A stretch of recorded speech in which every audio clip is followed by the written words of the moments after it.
আপনি কি মনে করেন যে আওয়ামী লীগকে নিষিদ্ধ করা উচিত এই সরকারের? সেটা সরকারের ব্যাপার। আপনি কি মনে যদি করেন? সরকার, আমি ব্যক্তিগত কিছু মনে করি opinion না, কি আপনার? আমি এটা মনে করি যে এটা একটা এমন একটা অবস্থা বাংলাদেশে গত 16 বছরে তারা করেছে, দায়ী প্রত্যেকটা লোকের দৃষ্টান্তমূলক শাস্তি হওয়া উচিত। এই বাংলাদেশি গণতন্ত্র হরণ, মানুষের ভোটাধিকার হরণ, মানুষের বাংলাদেশের অর্থ বিদেশে পাচার করা, যত ঘটনা আছে এই প্রত্যেকটা ঘটনার জন্য যারা যারা দায়ী প্রত্যেকটা লোকের দৃষ্টান্তমূলক শাস্তি হওয়া উচিত। হ্যাঁ, আপনি বলবেন তাহলে তো আওয়ামী লীগ ইলেকশন করার লোক থাকে না। ইলেকশন করার লোক থাকবে কি থাকবে না এটা আমার আপনার দেখার ব্যাপার না।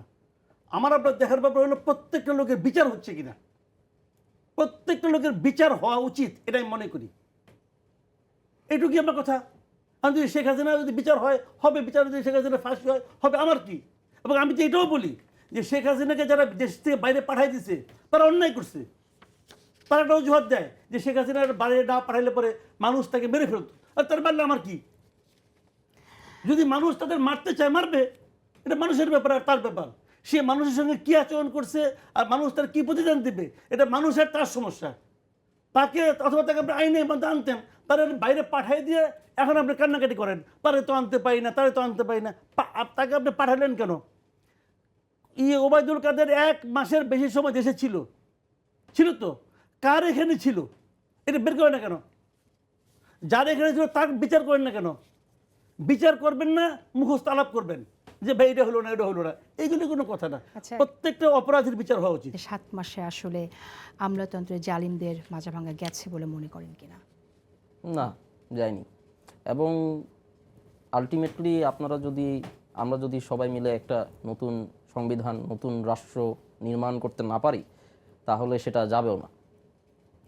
কারেন্ট কনটেক্সটে বর্তমান আইন, বর্তমান রেগুলেশনস, এগুলো বর্তমান আমলাদেরকে সুবিধা দেয় বিভিন্ন দিক থেকে। তো এটাকে টিকায় রেখে আপনি আমলাতন্ত্রকে সংস্কার করবেন, সেটাকে জনমুখী করবেন, সেটা তো সম্ভব না।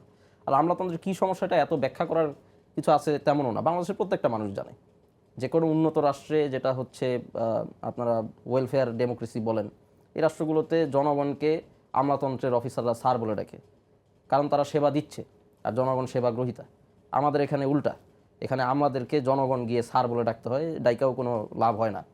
তো এখানে আসলে একদম স্পষ্ট সমস্যাটা কোথায়। এবং এই আমলাদের সাপোর্ট নিয়ে যে বিগত ফ্যাসিবাদী সরকার টিকে ছিল আমাদের একটা বড় অংশের সমর্থন নিয়ে, আপনি বলতে পারেন যে ব্যক্তিগতভাবে অমুক আমলা সৎ, তমুক আমলা সৎ, সবই ঠিক আছে, কিন্তু আসলে পুরো মেশিনটা দিন শেষে যেভাবে কাজ করে আমলাতন্ত্রের, এই সৎ লোকগুলাও আসলে কোনোভাবে ফাংশন করতে পারে না, ব্যক্তিগতভাবে টুকটাক কিছু। এটা কি শুধুই মেশিনের দোষ নাকি যারা চালাচ্ছে তাদেরও দায় আছে এখানে? অবশ্যই তাদের দায় হচ্ছে, তারা জানে যে মেশিনটা। গণপরিষদ নির্বাচনের কথা বলেন, গণপরিষদ নির্বাচন হলো, আপনার সেকেন্ড রিপাবলিক ঘোষণা করতে চান, করলেন, কিন্তু এখানে কি পরিবর্তনটা আসবে তাহলে? যে ব্যক্তিগুলো এখন দায়িত্বে আছেন তারাই তো থাকবেন, যে আমলাদের নিয়ে প্রশ্নগুলো আসছে সেই আমলারাই তো থাকবেন, তারাই তো কাজ করবেন। আপনি তো তাদেরকে বাদ দিয়ে একটা নতুন জনগোষ্ঠীকে দায়িত্ব দিতে পারবেন না।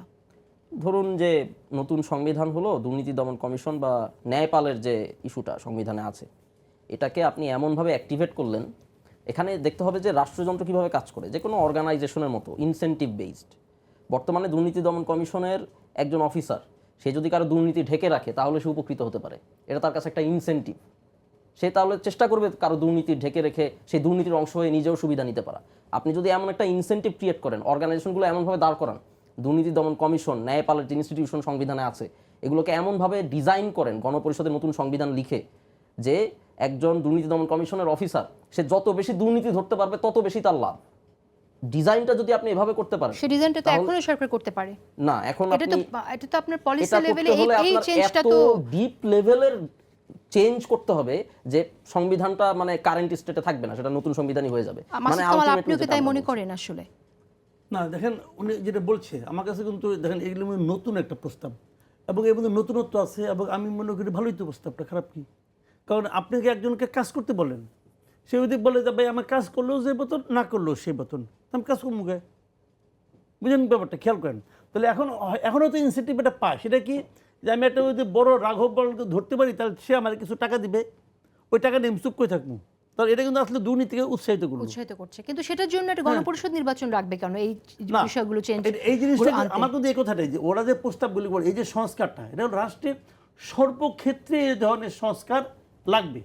সব ক্ষেত্রে লাগবে আসলে, না হলে দেশ ঠিক হবে না। এই জায়গাটা আমি একমত।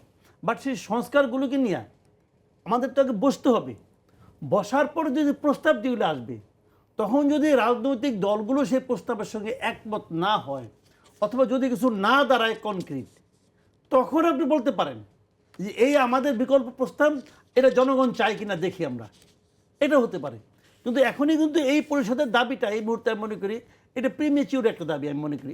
এখন এটার প্রয়োজনীয়তা আছে কি নাই এটা এখনো প্রমাণিত হয় নাই, ওই বাস্তবতা এখনো আসে নাই। ধন্যবাদ আপনাকে। আরিফ সোহেল, একটি বিষয় আমি জানতে চাই আপনার কাছে। আপনি